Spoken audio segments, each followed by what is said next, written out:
guys, Marmalade here for Q&A number 10. We're already at number 10, hard to believe. Found a different tree in different spots, so we're going to try this to see if it's any better or worse. So hope this goes okay. As usual, as I've said before, I'm going to try to keep it brisk and keep it moving. So let's go to question number 1. So question number 1 is from Eric Klein, and he asked me, Mike, what do you do about getting permits for local overnight PCT training hikes that I do? So that's interesting. I know the whole permit thing, especially when you don't live out here or anywhere along the trail, is very confusing.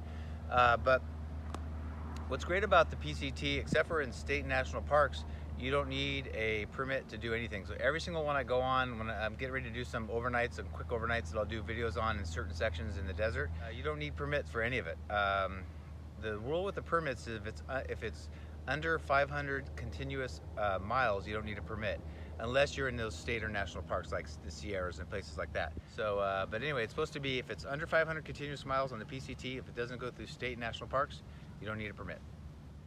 Okay, so question number 3 is from Paul Howcroft. He said, what are your top 5 tips you would give to an overseas hiker coming to the US next year to thru hike? There's a lot of different answers to this. I try to think of 5, to me, the top 5 things that would matter to you now that I have experience over here, especially trying to think of it from a foreigner's perspective. So here's 5 of them. I would basically get your gear set up all ready to go. Get everything set up to go to start the desert. It's going to take you about a month and a half to 2 months, depending on how fast or slow you are to get to the Sierra. So you have some time and you can talk to other hikers. That's what a lot of us do, is talk about, like, what did you decide to bring in the Sierras, things like that. Also, by then we'll know what kind of winter we have here out west in California. But just be open. You know, easily can order clothing and gear online, Amazon.com, but online you can order it and ship it to yourself ahead of yourself. You can ship it to Kennedy Meadows if you want to ship your Sierra gear there, or if you need a new jacket or sweaters or tent rips or that kind of stuff. It's pretty easy to order things online here, so I wouldn't worry about that. Number 2 is, because you are coming from another country and you have a 6-month visa, I would do a couple things. Try to get here and get on trail as soon as possible, but I think the main thing is to try to hike yourself in as good a shape as you can be in when you start the trail. You don't have to do, and I wouldn't do 20s or 25s right off the bat. I personally was in really good shape, and I still kept myself to 15 miles a day, but I found at 15 miles a day there was only a few kids. I bet you I was in the 95th percentile. I bet you only a few were going further than me early on. Almost everybody was doing like 5 to 10, 12 miles a day. So I was doing 15s for about a week or 2, but try to get yourself in as good a shape as possible so that you can you don't get too far behind mileage wise early on because you're going too slow. You don't want to push it too hard either, because, like, for me, I had hiked many 20-mile days but never over and over and over again, so I didn't want to like hike into injuries, and I said that a lot before I started. So just make sure you're in great shape when you start. 3 is to figure out your resupply, at least the places you want to resupply. That can always be flexed and changed and all that, but try to figure it out ahead of time. And I think, and just, this is just my opinion, so take it with whatever you want, but I think for foreigners that come over here from other countries, the hybrid method is the best way to do resupply. So all that, 7 to 20 places you can just buy in town. You don't need to worry about your resupply. You go in the store and buy it. But as I've said many times, the places that you've pre-planned to resupply, and remember, you can always add or subtract that when you're on trail, when you talk to other hikers, but is when you're in town today, and let's say I do 20 miles a day and the next town is 80 miles away. I know that's 80 miles, I need 4 days of food. Let's say the next town, or you want to give yourself a couple towns ahead because of the time it takes to ship in some of these mountain towns. But let's say 2 stops from now is a resupply town and there's no food there, but there's a post office. Buy your second set of food now and ship it to yourself. That's the hybrid method. You don't even need anybody. A lot of people have their loved ones send you food, but your taste changed. So sometimes, like what happened to me, is I bought food ahead of time and I got sick of it. So just do it ahead of time and figure out, when you're sending that box to say 2 towns ahead, well, how many days of food do I need in that to get to the next town? And so that's the hybrid method. So I do that for sure. Also, one of the issues that foreigners have is plan what to do with your gear and your clothing if you don't need it. Like I was very experienced, I thought, and I started through hiking. And I happen to live in San Diego, close to where the start of the trail is, so I'm lucky. But I sent stuff home.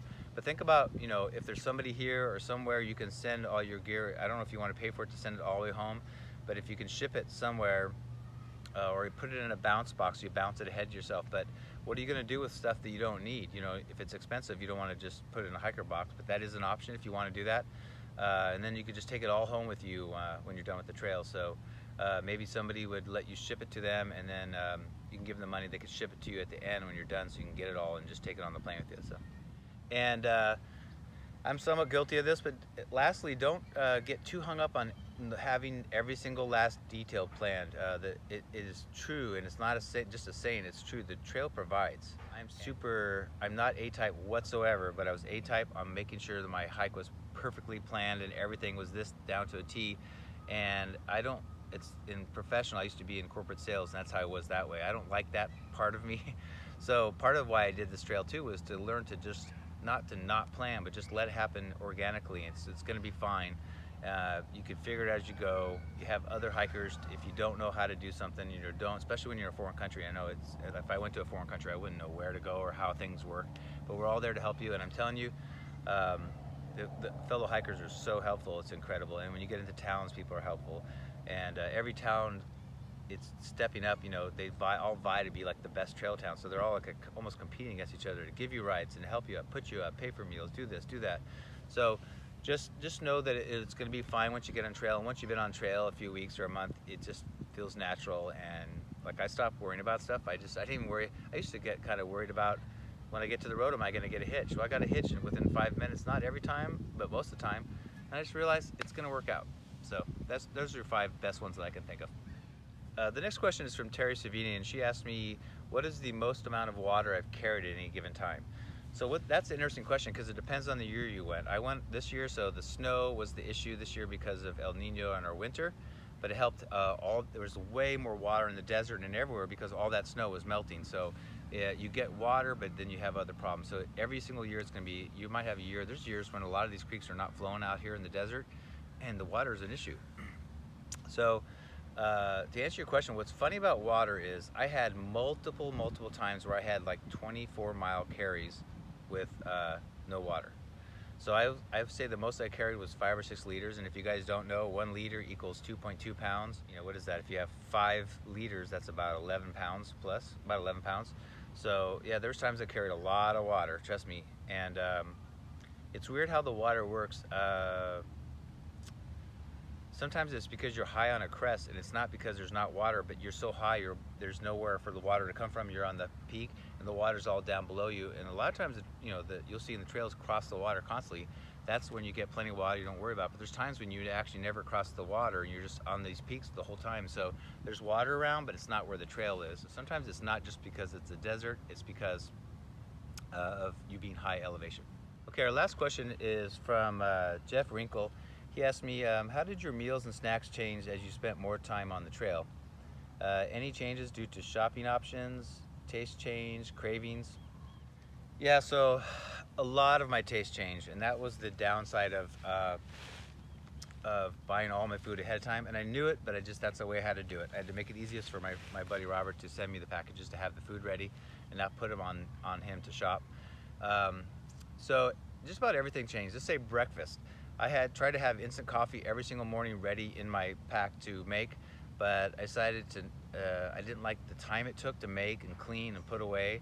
I'd also use more gas, so I ended up not doing coffee. As you guys might know, I would use it later and cold soak. I basically put the instant coffee in my water bottle in the middle of the day to give me more energy, or if I had a big mountain to climb over and get a little caffeine in me. So I would use it later in the day, so that saved me time in the morning to get on the trail.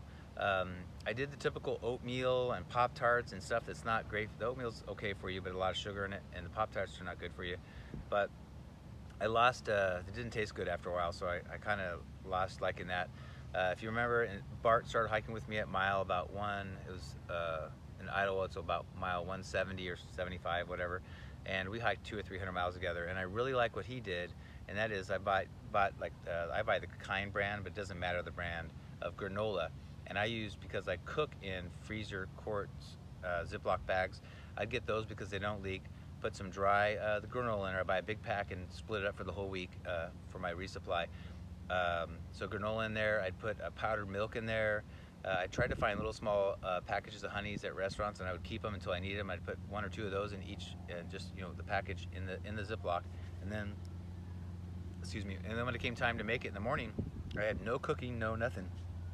Poured some water in there, had the instant powdered milk, squeezed some of the honey out of the packages in there, stir it up, and it was super easy to make. I zip it up, no mess, and no cooking. One of the things we did too sometimes that Bart taught me, which I really liked, is because I'm really not a breakfast person, is to actually get up and go hike, because I'm an early riser like he was, and we just go hike, and then maybe 3 to 5 miles into the day stop and be like a first breakfast and eat the granola then, and give you a little fuel for later on. So I like doing that just to kind of get maybe 5 miles into the day and get some breakfast then. So that's what I did. Lunches changed. My original plan was just to snack all the time. I phased into doing tortillas with 2 different things. I either did peanut butter and honey on tortillas and just roll it up.